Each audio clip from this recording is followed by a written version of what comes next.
Good morning. Our scripture this morning is from the book of John, chapter 1.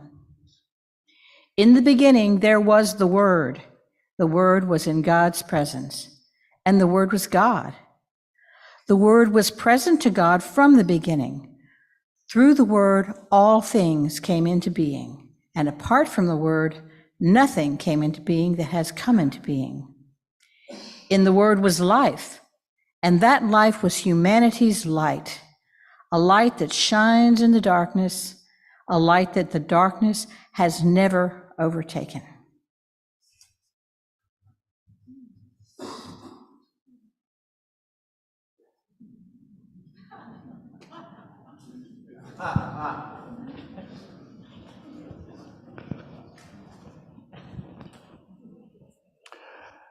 Always when Christmas gets here, I feel this kind of relief because I feel like Christmas is the one time of the year when the symbols really work for most people, where the mysticism doesn't sound weird and escapist, but it's woven into the heart of the message itself. The songs of the hymns of Christmas are some of my favorite hymns, again, because they're mystical. And by that, I don't mean escapist. I don't mean pretending to know things that no human being can know, but to go deeper into your experience till you realize you're part of something deeper and larger than you may be living out in your day-to-day living. You have your biography, your life story, that's important. But deeper than that, you're humankind. You're a kind of individual expression of the universal humanity, and the symbols take you deeper into your humanity. But deeper than even your humanity, you're the web of life. Right? Deeper than a human being, you're an animal, you're a mammal. And that part of you knows some things that the human part doesn't know. Deeper than the web of life, you are the cosmic process. So when Christmas talks about the stars and all of this kind of thing, it's trying to put us in touch with this deeper, not just made up stuff, but where else are you coming from but the cosmic process? The deeper you go into who you are, the more you realize what the mystics are talking about is the ultimate reality of our situation. And there's a mystery beyond any of it that we just have to pause and appreciate and realize that we can't understand. We can't go that deep into that depth. But I'm quite aware this Christmas that the area around Bethlehem is being bombed, and that pilgrims can't go to Bethlehem right now, which I think we need to step out of the stories we've been taught anyway, to get deeper into what they meant when they originally told these poems. At Christmas, we have a sense of the mythical nature of these symbols and these images. And yet it's okay. Like we understand that we need poetry to feel who we are more deeply and profoundly. I'm hoping this Christmas we can think about how we can step out of the religion that has led us to the disaster in so many places in the world. It didn't start there. It started out as a struggle for land, but Christianity, Judaism, and Islam all have beliefs about who we are, where each one of us thinks we're better than everybody else. And if we don't step out of that, we're going to kill each other.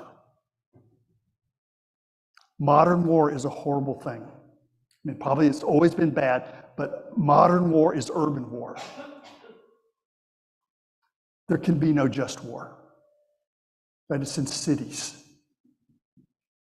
And the people who most are impacted by this violence are the children. So this Christmas, I'm hoping we can hear the invitation to step out of practicality, that's killing us. And listen to that song the angels are singing, peace on earth, goodwill to all. The early church taught this. But you see, in order to say yes to that, you have to say no to empire. And that part was taken out of the church. To say yes to this universal love, you have to say no to the system we call capitalism. You have to know that people and nature are more important than an economic system. And so that was taken out. This Christmas, I hope we can go back into this symbol again and hear it again. It's one of the most powerful and beautiful parts, but we have to get bigger than traditional Christianity if we're going to heal the world. As soon as I graduated from seminary, and I've mentioned this before, I wanted to start reading the early church. I'd already started reading world religions, so I realized these symbols are bigger than just Christianity. But the early church was bigger than traditional Christianity too. And one of the schools of thought was called Logos Christianity, Alexandrian Christianity, where reason and creativity were seen as the essence of the message. One of the earliest church leaders was called Justin Martyr. The last name tells you that he had some adventures in his life. But he taught, and this is in the early church, that logos, the word that we're going to be looking at in the beginning was the word. That everyone who lived by the logos, by reason, by creativity, by justice, he said everyone who lived by the logos was a Christian, even if they were considered an atheist in their time. And he listed like Socrates and some of the others. Listen to this. This is Justin Martyr again. A lot of people ask me why I believe that the early church realized that they were talking in mythology. Listen to this. This is again Justin Martyr. He's explaining to the Romans that he's not attacking Roman gods. He says, and when we say also that the Word, which is capitalized, who is the first birth of God, was produced without sexual union, and that he, Jesus Christ our teacher, was crucified and died and rose again and ascended to heaven. Now listen to this. We propound nothing different from what you believe regarding those whom you esteem sons of Jupiter. Let me read that again, because you probably haven't heard that too often in Presbyterian churches. And when we say also that the Word, capitalized, who is the first birth of God, was produced without sexual union, and that he, Jesus Christ our teacher, was crucified and dead and rose again and ascended into heaven, we propound nothing different from what you believe regarding those who you esteem sons of Jupiter. In other words, he's recognizing their mythology, their sacred poetry, as referring to the same profound experience that he was talking about when he told the stories. What I want to suggest is the reason John starts his gospel with this poem, in the beginning was the Word, and the Word was God. He wanted us to understand that the stories that we're going to follow were illustrations of this mystical depth, this mystical reality. This kind of stuff is really hard to get a hold of. And so it's put in stories that a child can understand. But we're supposed to outgrow that and have the experience that they're talking about.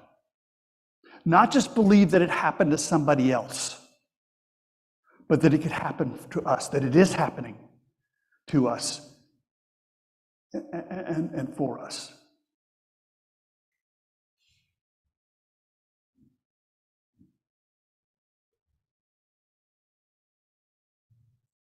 I sometimes talk about a decoder ring. The Rigby decoder ring is totally free. No contributions necessary.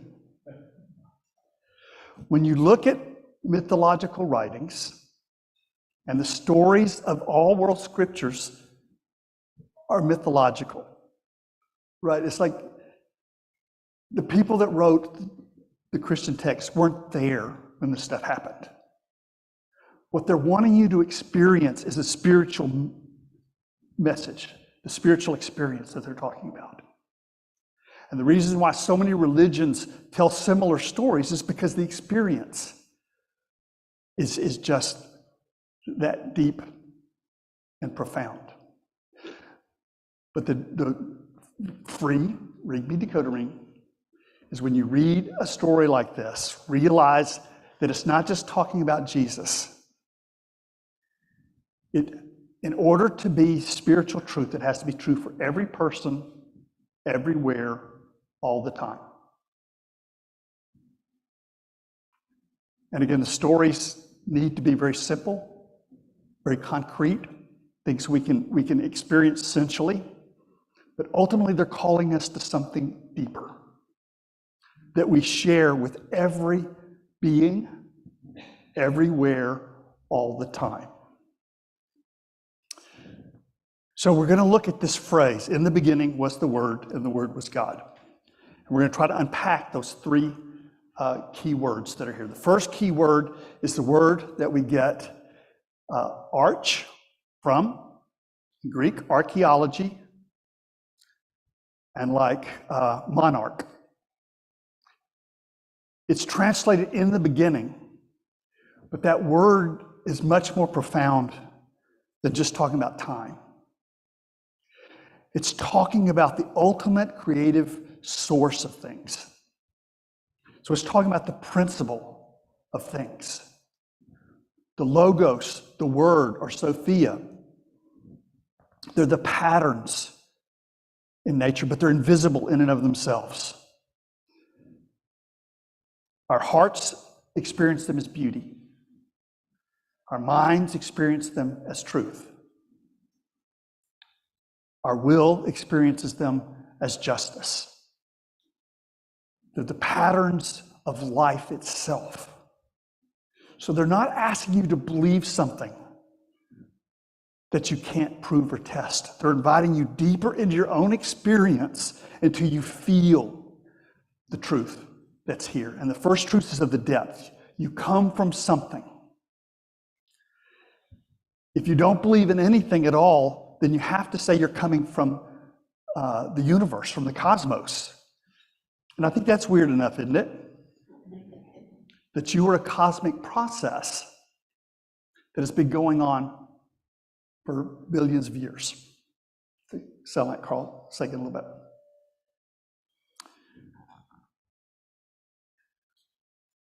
John is talking about the root of your being.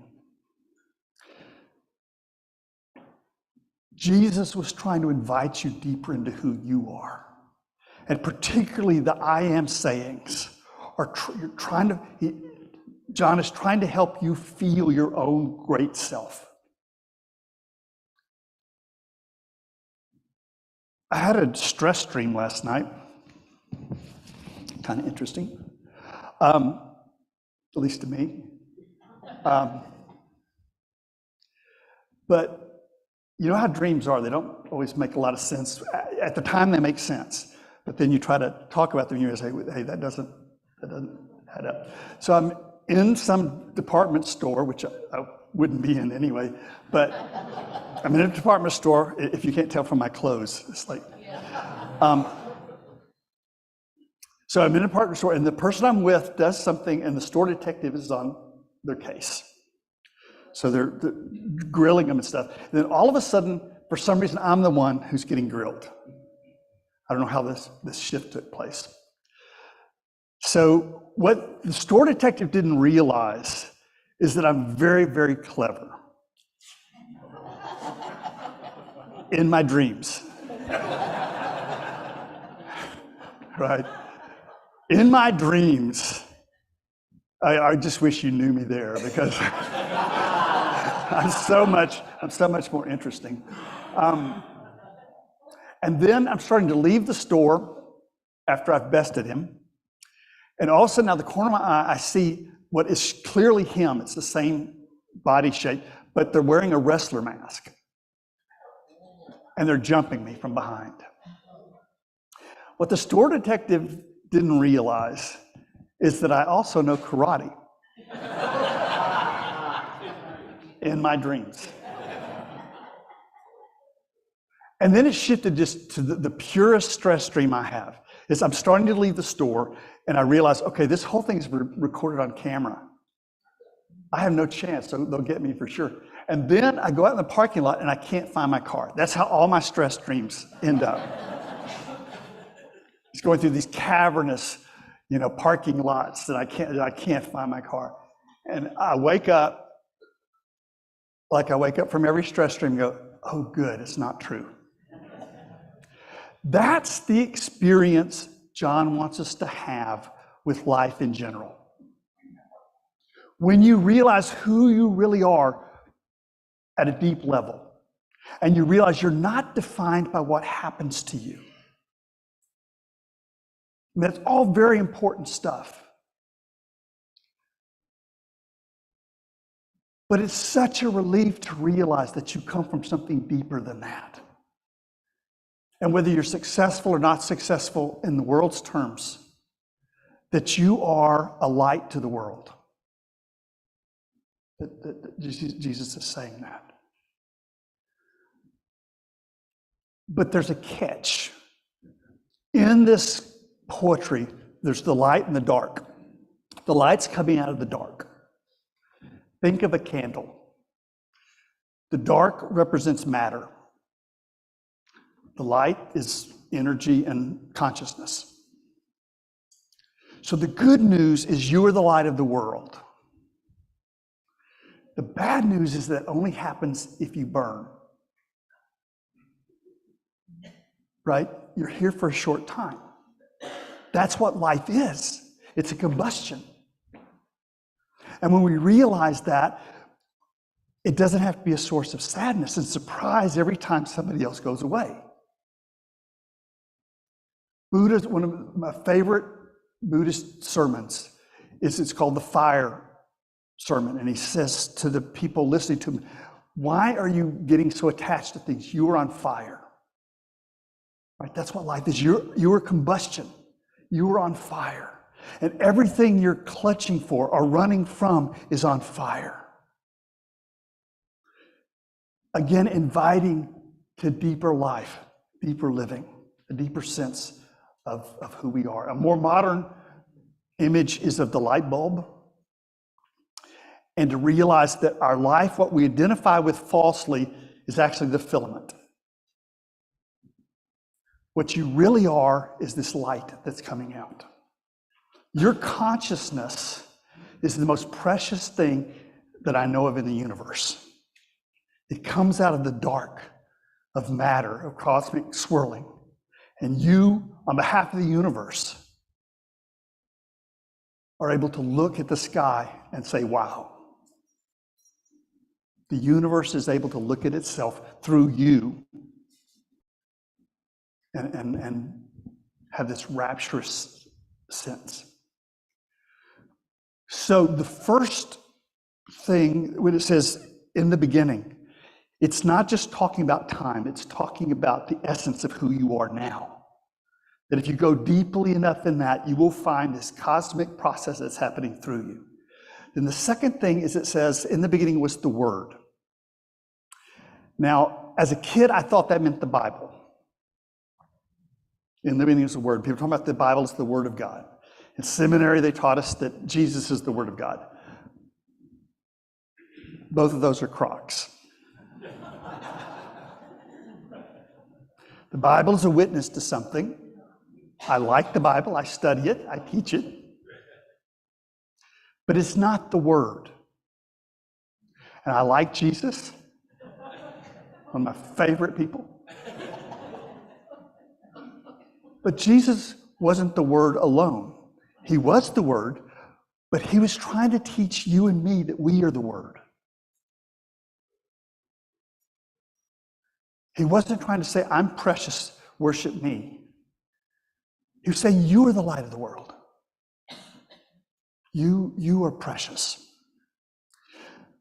The word that John uses here is logos. I believe it comes from Greek philosophy, in particular Heraclitus. And the word doesn't mean like something you say with your mouth. Heraclitus believed everything is change, everything is fire. You never step in the same river twice. But to be a universe, there must be some principle by which things change. And he believed that's what eternity is. That's home for us. That when we can go deeply enough inside ourselves and hear that voice, that's the word. And if we can't find it in ourselves, it's in every being that we meet. Because the logos in you resonates with the laws of physics, the principles of music and art and proportion. They're talking about the patterns undergirding our experience and trying to teach us to realize that's not just kind of nice, that's our home. And that's the one thing that makes it through the storm, through the changes, through the loss. If I hold on to things that are passing, it tears me apart. I feel lonely. I feel left behind. I feel like my best days are behind me because things keep changing and keep changing. When I go deeper into the love I have for those that I've lost, I realize that what I loved was that something, that pattern, that principle. And again, it's speaking to us. John is saying not only that Jesus was the Word made flesh, you are the Word made flesh. Christianity isn't that good of news if it's just all about Jesus, right? If Jesus is this great teacher and you just have to be the student forever, that's not as good as saying you are a child of God too.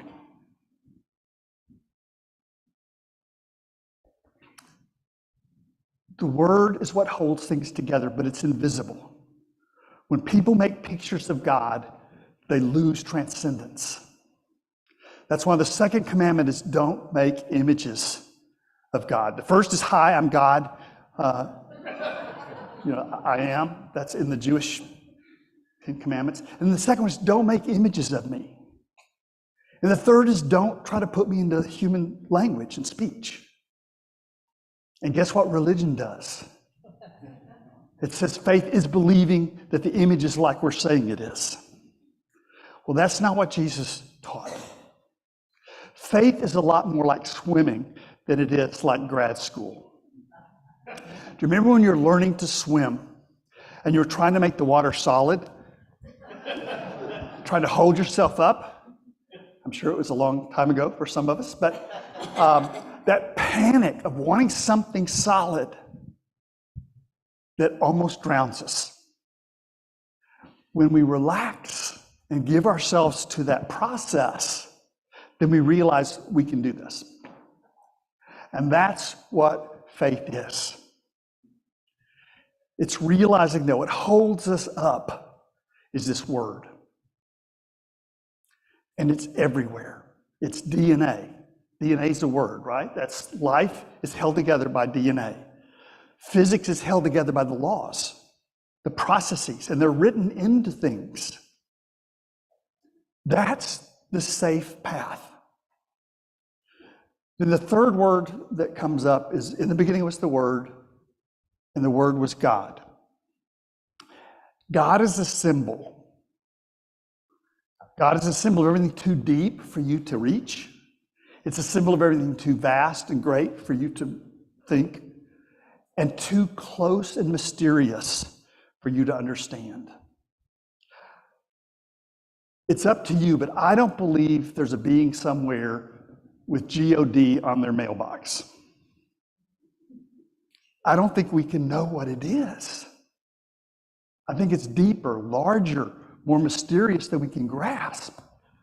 That's why we're not supposed to make images of it. That's why we're not supposed to put it in creeds and words and things. But we can live out of it. We can live in faith. And at Christmas, I always think of like sitting, when you're a kid and you're sitting on Santa's lap at the store. You know nothing about who that really is. But there's this sacred trust, this excitement, this vitality, this life that you experience just doing that process. How many of you go to the ocean and you feel this peace? Is there anybody here that goes to the ocean and they feel peace?